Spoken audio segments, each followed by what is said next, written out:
Everyone talks about success. No one talks about failure. ஃபெயிலியருன்றது வந்து நமக்கு நிறைய கற்றுக் கொடுக்கும் அப்படின்னு சொல்லுவாங்க. வேறு என்ன சொல்லுவாங்க, பரவாயில்ல இதோட போச்சு அப்படின்னு நம்ம எடுத்துப்போம். அப்புறம் வந்து நல்ல வேலைப்பா, இதுக்கு மேலே பெருசாக அடி வாங்கலை, இதோட நின்றுச்சு அப்படின்னு எடுத்துப்போம். சில டைம் வந்து பெருசாக அடி வாங்கும்போது இதுக்கு மேலே நான் என்னடா வாங்கணும், இதுவே வாங்கிட்டேன் அப்படின்னு இருக்கும்.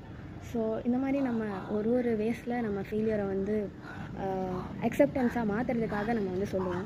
பட் நிஜமாக நம்ம அந்த ஃபெயிலியர் அப்படின்றத பார்க்கும்போது, ஓகே ஃபெயிலியர், நான் ஃபெயில் ஆகிட்டேன், ஓகே நான் இதை பண்ணணும்னு நினச்சேன், பண்ண முடியல, என்ன பண்ணுறது, ஷேட்டர் ஆகி ப்ரோக்கன் ஆகி உட்கார வேண்டாம். But you are allowed to take a break. Okay, we are allowed to take a break. You are allowed to take a break. நம்ம பிரேக் எடுக்கலாம், பொறுமையாக வரலாம், ஃபர்ஸ்ட்லேருந்து வரலாம். we have time. ஓகே, சில பேருக்கு வந்து அந்த டைம் கூட இருக்காது, அவ்வளோதான் முடிஞ்சு. ஐ மீன் அந்த லாஸ்ட் சான்ஸில் கூட தோக்கும்போது அந்த ஒரு பெயின் இருக்கும். I accept. எல்லாருக்கும் ஒரு மாதிரி அந்த ஃபெயிலியர் வந்து ஹிட் ஆகும். பட் நிஜமாக சொல்கிறேங்க, பிரேக்ஸ் எடுங்க, காம் ஆகுங்க. ஃபுல்லாக ஷேட்டராகி உட்காராமல் இப்போது ஆமாண்டா நான் அடி வாங்கிட்டேன்னா ஓகே ஃபைன், இப்போ நான் எப்படி எழுந்து வர்றது அப்படின்றதுக்கு பாருங்கள். எப்படி எழுந்து வர்றது, எப்படி ஒரு பெரிய கம்பேக் தர்றது, எப்படி இப்போ பேசுகிற வாயெல்லாம் மூட வைக்கிறது அப்படின்ட்டு யோசிக்கிறதுக்கு நமக்கு ஒரு பிரேக் தேவை தான். ஓகேவா?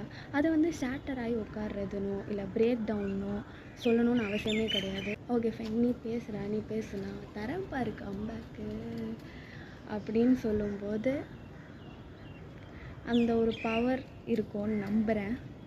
So think for the steps which can better yourself and can better your results. And this is one word, 7 days out of word 3. I hope this helps you a lot.